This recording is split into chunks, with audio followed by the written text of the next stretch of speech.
ওয়াসাল্লাম দুনিয়াতে ছিলেন রহমত। রাসূল সাল্লাল্লাহু আলাইহি ওয়াসাল্লাম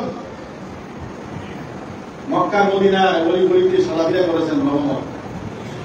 রাসূল সাল্লাল্লাহু আলাইহি ওয়াসাল্লাম খানা খেয়েছেন রহমত, কথা বলেছেন রহমত। গরু ছাগল পশু পাখির জন্য রহমত। আল্লাহ রাসূল ছাগল এবং উট হরিণ তাদের সাথে কথা বলতেন। সবাই বলছেন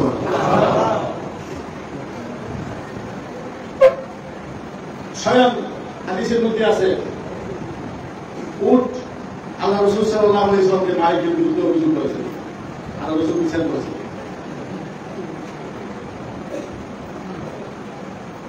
একটি উট পাগল হয়ে গেছে, মালিক এসে বলছে ইয়া রাসূলুল্লাহ আমার উট তো পাগল হয়ে গেছে, যেমন মহিষ পাগল হয়ে গেলে মানুষ কাছে যেতে পারে না,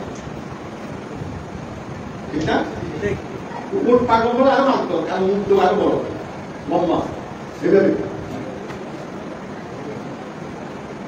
আল্লাহ রাসূল সাল্লাল্লাহু আলাইহি ওয়াসাল্লাম পুরো উটের ডাক্তার ছিলেন না।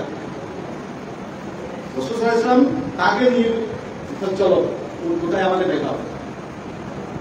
রাসূল সাল্লাল্লাহু আলাইহি ওয়াসাল্লামের তাকে নিয়ে উটের কাছে গেলেন। মালিক বলছেন ইয়া রাসূলুল্লাহ এটা উট পাগল, আক্রমণ করবে। রাসূলকে টেনে ধরেছেন না যাওয়ার জন্য।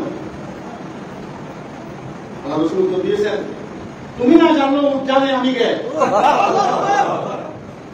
তো উটের কপালে এখানে কতগুলো চুলের মতো থাকে, ঘোড়ার মধ্যে যেমন থাকে এরকম চুল, এগুলো ধরে উঠতে বললেন হে তুমি ভালো হয়ে যাও, তোমার মালিকের আদেশ নিষেধ পালন করো। এই কথা বলার সাথে সাথে উট ভালো হয়ে গেছে। সবাই বলছে এই উট আল্লাহ রাসূলের সামনে, তাদের সবাই সামনে উট মাথা মতো করে রাসূলকে সিজদা করেছেন। সেখানে উপস্থিত ছিল হযরত আবু যর গিফারী রাদিয়াল্লাহু তাআলা আনহু। তাকে ইয়েমেনের গভর্নর হিসেবে পাঠিয়েছিলেন, রাষ্ট্রদূত হিসেবে। সে সেখান থেকে ফিরে এসে ওই অবস্থা থেকে রাসূল সাল্লাল্লাহু আলাইহি ওয়াসাল্লামকে শেষ হয়ে পড়ে। আল্লাহ রাসূল তাকে বলল হে আবু যর কি করছো, তুমি কেন সিজদা করলে? উত্তর দিলেন ইয়া রাসূলুল্লাহ উট যদি আপনাকে সিজদা করতে পারে এবং আমি যেখানে গিয়েছিলাম সেখানে বড় বড় লোক যারা রাজা বাদশা তাদেরকে প্রজারা সিজদা করে, দুনিয়ার মধ্যে আপনার চেয়ে বড় কে যে আপনাকে আমি সিজদা করবো না? এই জন্য সিজদা করেছে।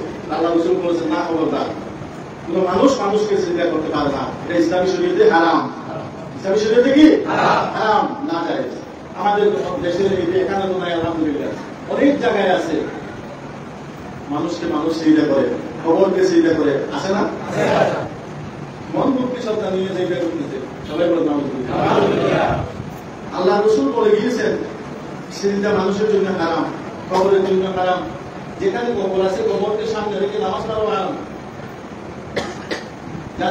জানাজার নামাজ না, ফরজ নামাজের কথা বলছি।